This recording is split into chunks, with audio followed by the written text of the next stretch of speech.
On passe une grande partie de notre vie à se comparer, à ce que les autres ont, font ou deviennent.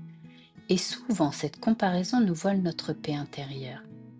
Mais se comparer, c'est comme essayer de courir une course qui n'est pas la nôtre. On s'épuise sans jamais franchir la ligne d'arrivée. Aujourd'hui, je vous invite à explorer ce besoin de comparaison.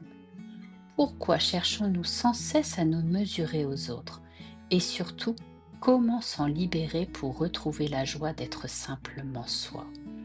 Bonjour à tous et bienvenue dans ce nouvel épisode de C'est mon ressenti. La comparaison est un réflexe humain. Nous le faisons souvent sans même nous en rendre compte. Elle peut être stimulante quand elle nous inspire, mais destructrice quand elle nous éloigne de nous-mêmes. Le problème, c'est que nous ne comparons jamais tout. Nous prenons le meilleur des autres et le pire de nous-mêmes et nous en tirons une conclusion injuste. Sur les réseaux, dans le travail, dans la vie personnelle, on regarde ce que les autres montrent sans voir ce qu'ils cachent. Et à force, on finit par croire que notre vie est moins bien, que nous ne sommes pas assez quelque chose. Mais la vérité, c'est que chaque être humain avance à son propre rythme, dans sa propre histoire et avec ses propres saisons de vie. Pensez à ces moments où vous vous êtes comparé à un collègue qui réussit, à un ami plus confiant, à une personne plus épanouie. Sur le moment, cela peut piquer, créer un sentiment d'infériorité. Mais si vous regardez de plus près, cette comparaison révèle souvent un besoin, celui d'évoluer, d'apprendre ou de nourrir un aspect de vous-même. En d'autres mots, ce que vous admirez chez l'autre est souvent une part de vous qui attend d'être réveillée. Mais comment faire? Passons aux 4 conseils pratiques. Premièrement, prenez conscience de vos déclencheurs. Notez quand et pourquoi la comparaison surgit.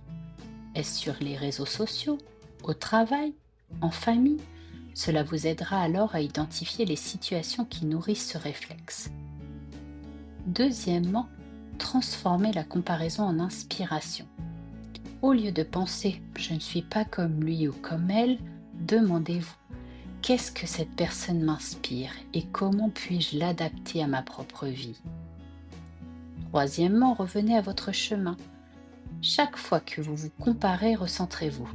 Où suis-je, moi, aujourd'hui? Qu'ai-je déjà accompli à ma manière? Et quatrièmement, pratiquez la gratitude envers vous-même. Prenez quelques minutes chaque jour pour reconnaître vos efforts, vos progrès, vos qualités uniques. Passons à l'exercice du jour. Cette semaine, chaque fois que vous vous surprendrez à vous comparer, prenez une grande inspiration et répétez mentalement: «Je choisis de revenir à mon propre chemin». Puis écrivez une chose que vous appréciez sincèrement chez vous. Faites-le chaque jour, même brièvement. Petit à petit, votre regard changera. Il se tournera moins vers les autres et davantage vers vous. N'oubliez pas que se comparer, c'est oublier qui l'on est. C'est perdre de vue la beauté de son propre parcours. Mais lorsque vous cessez de vous mesurer aux autres, vous retrouvez la liberté d'avancer à votre rythme, dans la paix et la justesse. Alors la prochaine fois que la comparaison pointera le bout de son nez, rappelez-vous ceci: vous n'êtes pas en retard, vous êtes simplement sur votre chemin et il est déjà parfaitement à votre mesure. Je le répète parce que c'est important. Vous n'êtes pas en retard, vous êtes simplement sur votre chemin et il est déjà parfaitement à votre mesure. Merci d'avoir écouté cet épisode. Si vous l'avez aimé, pensez à le partager à des personnes qui pourraient être intéressées et à mettre un pouce bleu pour encourager ce podcast. On se retrouve très bientôt pour un nouvel épisode. D'ici là, pas à pas, laissez-vous inspirer par le changement.